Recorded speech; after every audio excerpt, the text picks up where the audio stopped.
la peur crée l'immobilisme. Et c'est en avançant qu'on trouve son chemin. Et cette question de l'échec que beaucoup d'entrepreneurs ou beaucoup de personnes qui veulent entreprendre se posent, c'est un vrai frein au démarrage. Et en fait, les réponses, on les trouve en marchant toujours. Quelles sont les problématiques que rencontrent les startups dans leur démarrage? On voit au quotidien dans les médias des licornes, des réussites, ou au contraire, on nous parle de tous les échecs. Mais entre les deux, qu'est-ce qui se passe? Quelles sont les problématiques? Quels sont les freins? Quels sont les rêves? Les pourquoi d'une startup? Aujourd'hui, nous sommes dans les locaux de OnePoint, un incubateur qui reçoit des startups. Et je suis aujourd'hui avec Camille Huyghe Despointes, qui est fondatrice de la startup World is the Village. Camille, donc ça fait moins d'un an que World is the Village est lancé. Selon toi, quelles sont les astuces et les erreurs à éviter pour pouvoir vraiment réussir son projet? Merci Marie. En effet, moi j'ai lancé World is the Village il y a quelques mois. En tout cas, World is the Village est en ligne depuis le mois de septembre. Je pense que de parler de succès, c'est peut-être encore un peu tôt. En tout cas, de parler de lancement, on est en ligne. World is the Village, c'est une plateforme qui met en relation des familles dans le monde entier pour faire voyager les enfants. Moi, j'ai eu cette idée parce que j'avais une fille de 14 ans qui voulait aller à l'étranger pour apprendre l'anglais. Et j'ai trouvé que ce qu'il y avait sur le marché aujourd'hui était peut-être un petit peu obsolète et que peut-être on pouvait imaginer avoir des expériences de voyage, d'apprentissage de langue, d'ouverture au monde qui soient un peu différentes. Et je trouvais que de créer une plateforme qui mettait en relation les familles directement entre elles dans le monde était un bon moyen de disrupter ou en tout cas d'innover sur ce secteur d'activité. Donc du coup, une fois qu'on a l'idée, après, qu'est-ce qui se passe? On a un projet en gestation. À quoi on est confronté? Alors, je pense que ça dépend des cerveaux de chacun. Moi, je sais que j'ai un cerveau, je dirais peut-être en puzzle. Et quand j'ai une idée, ce qui m'importe le plus, c'est d'aller le confronter à la réalité. Donc, quand j'ai eu cette idée de monter cette plateforme de mise en relation, la première chose que j'ai fait, c'est qu'en fait, j'en ai parlé pas mal autour de moi. Et puis au début, j'avais pas les réponses de plein de choses parce que j'étais en train de créer ce projet. Et l'idée, c'était vraiment qu'ils répondent au mieux aux besoins des familles et des enfants qui voyagent. Et en fait, on n'a pas les clés tout seul dans un coin. Donc moi, je crois que le partage, les discussions et de parler de son projet au plus de personnes possible vous aide à construire quelque chose qui répond le mieux aux besoins des clients ou en tout cas, dans notre cas à nous, des familles et des enfants qu'on va faire voyager. Alors souvent, en France en tous les cas, les entrepreneurs sont confrontés à cette peur de justement faire face à la concurrence, dire je ne vais pas parler trop de mon projet. C'est pas du tout ce que vous avez pas vu les choses comme ça du tout. Pas du tout. Moi, je pense que d'abord, la peur n'évite pas le danger. Et puis, je pense qu'à tous ensemble, on est beaucoup plus forts. Quand j'ai monté World is the Village, un des premiers trucs que j'ai fait, c'est que j'ai fait des ateliers avec des familles, avec des parents. Et puis aussi, ceux qui vont utiliser cette plateforme et ceux qui vont voyager, ce sont les jeunes générations. Donc, j'ai créé des ateliers le mardi avec les parents. Et le mercredi, je crée des ateliers avec les enfants pour réfléchir avec eux à ce que serait la plateforme idéale de demain pour les faire voyager et ce à quoi, quelles étaient leurs expectations sur le sujet. Donc, justement, pour comprendre leurs attentes, en fait, c'était une sorte d'action pilote en réel, de visu, avant de le mettre en virtuel. Exactement. Et puis moi, je suis pour... En fait, World is the Village, c'est une plateforme collaborative. C'est dans l'ADN et c'est une des plus grosses valeurs de cette entreprise, d'être collaboratif. Et d'être collaboratif, ça veut dire ne pas avoir peur de l'autre. Ça veut dire être sur des valeurs de partage et de générosité. Et pour moi, il ne pouvait pas en être autrement quand j'ai créé World is the Village que de faire ça avec les personnes qui allaient l'utiliser. C'était vraiment important pour moi. Et pour répondre sur le sujet de la peur, en fait, je pense qu'en fait, il faut avoir confiance en l'autre et aux autres. C'est vraiment une des valeurs de World is the Village et cette boîte, elle a été construite comme ça. Alors du coup, une fois qu'on a son action pilote, qu'on commence à avoir autour de soi une sorte de communauté finalement, comment est-ce qu'on fait pour, je dirais, construire son équipe, trouver les talents nécessaires pour pouvoir y aller? Il n'y a pas de recette miracle. S'il y en avait, je crois que les RH seraient tellement heureux que ça existe, donc il n'y en a pas. Moi, je crois que quand on crée une start-up, on a une vision. Je crois que quand on a une start-up, on a des valeurs. Il y a un TEDx que j'adore de Simon Sinek qui s'appelle How Great Leaders Inspire Action. Et moi, je crois que les équipes et que les talents qui viennent au démarrage d'une entreprise viennent pour des projets qui les animent, viennent pour des projets qui font un sens pour eux d'abord, et que c'est pour ça qu'ils vont donner le meilleur d'eux-mêmes. Et moi, j'ai rien fait d'autre avec les business angels que j'ai chez moi ou avec les personnes qui travaillent sur World is a Village que d'exposer ma vision et le why de cette aventure. Du coup, aujourd'hui, avec un peu de recul, quels sont les obstacles, les freins que vous avez rencontrés justement pour lancer ce projet? Je pense que des freins et des obstacles, c'est hélas ou avec chance, je ne sais pas, en tout cas, c'est typiquement le parcours de l'entrepreneur. Donc on ne devient pas entrepreneur si on ne sait pas qu'on va devoir affronter des obstacles et plein de freins. Je pense que pour lancer un projet, ce qui est important, c'est qu'il faut valider un marché. Encore une fois, je vais revenir sur cette question de générosité et de partage. On n'a pas la réponse et toutes les réponses en nous. Et donc de partager sur son projet, c'est vraiment essentiel. Parce que parfois, quelque chose qui peut vous paraître comme étant un besoin pour vous, n'en est pas pour la majorité des personnes. Et donc cette question du marché, est-ce que je réponds à un besoin? Une entreprise, c'est quand même... une entreprise, ça doit être profitable.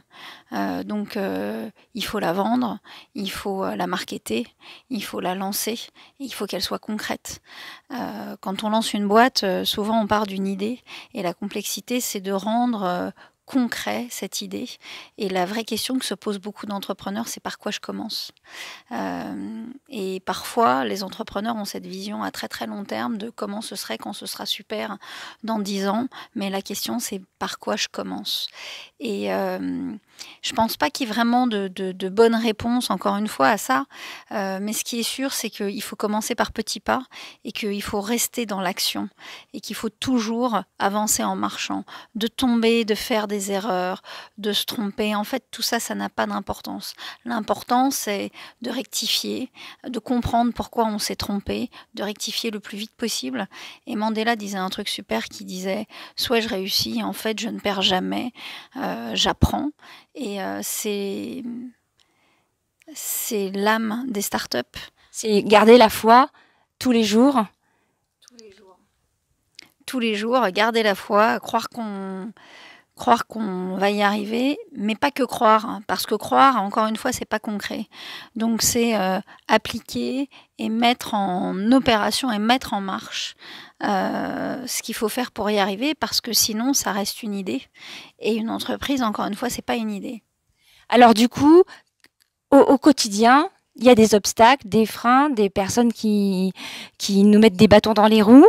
Comment on garde je dirais, la foi, justement, le moral, le mental gagnant au quotidien, dans l'organisation, C'est quoi les astuces de Camille?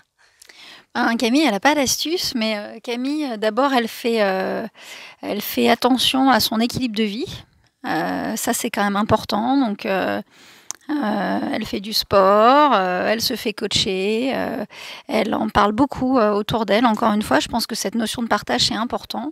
Et puis surtout, Camille, je pense que c'est un peu je pense que tous les entrepreneurs sont comme ça. Ils sont profondément optimistes. Et en fait, ils ont vraiment besoin de ça. C'est un moteur essentiel. Vous trouvez pas finalement que c'est un petit peu comme, on va dire, s'entraîner comme un athlète? On doit toujours, au quotidien, avoir la performance. Qu'est-ce que vous en pensez? C'est exactement l'entrepreneuriat, c'est comme les athlètes de haut niveau. Et d'ailleurs, il y a plein de coaching et et de tutos et de podcasts et de vidéos où il y a en effet cette comparaison entre les athlètes de haut niveau et les entrepreneurs. Ça demande beaucoup d'endurance, énormément de résilience, ça demande d'avoir des objectifs qui soient clairs et définis, comme un athlète quand il va faire les Jeux Olympiques. Donc en effet, le parallèle est pas idiot. Voilà. Et Camille, on garde la foi, ok, mais si, est-ce que la peur de l'échec traverse parfois l'esprit et comment on gère tout ça? Alors, la peur de l'échec, en fait, moi, en ce qui me concerne, quand on monte des boîtes et quand on est entrepreneur, on sait très bien que cet échec, il est possible. Et je pense que c'est important de le savoir et de vivre avec, parce que sinon, on n'est pas vraiment un entrepreneur, on n'est pas vraiment conscient de ce qu'on est en train de faire. Et en même temps, l'échec, j'ai envie de vous dire, c'est pas grave. C'est pas grave. La question, c'est quand on fait un projet, quand on veut faire quelque chose, la vraie question, c'est toujours de se dire, en fait, c'est quoi ton risque? On n'opère pas des mecs, on monte des startups, sauf les startups qui opèrent des mecs, mais moi, c'est pas mon cas. Et cette notion du risque et de la responsabilité qu'on a, elle est très importante. Chez nous, chez World is the Village, on parle d'envoyer des enfants dans le monde entier. Donc, on a beaucoup de responsabilités dans ce qu'on fait. Mais ce que je veux dire, c'est que la peur crée l'immobilisme. Et c'est en avançant qu'on trouve son chemin. Et cette question de l'échec que beaucoup d'entrepreneurs ou beaucoup de personnes qui veulent entreprendre se posent, c'est un vrai frein au démarrage. Et en fait, les réponses, on les trouve en marchant toujours. Et quand on est face à quelque chose, on se dit « Oh là là, moi, je vais me planter », et ben moi, la question que je me pose quand ça m'arrive, c'est de me dire « Mais en fait, c'est quoi ton risque ?» Et quand on se rend compte de ça, on se rend compte qu'en fait, le risque, il est souvent relativement mesuré, ou en tout cas, il est franchissable. Et ça, c'est important. Oui, revenir un peu aux fondamentaux. J'ai un toit, je vis, je suis en bonne santé. Et parfois, il y a aussi des choses un petit peu assez banales, pour autant, mais c'est de peut-être de relativiser les enjeux. Est-ce que c'est ça que vous... Oui, et puis la fondatrice de Litchi, elle a dit un truc super quand elle a monté sa start-up. Elle a tout essayé et elle s'est beaucoup impliquée dans ce qu'elle a fait. Et en même temps, elle se disait, elle avait un petit truc dans sa tête qui se disait, dans tous les cas, on se sera bien marré.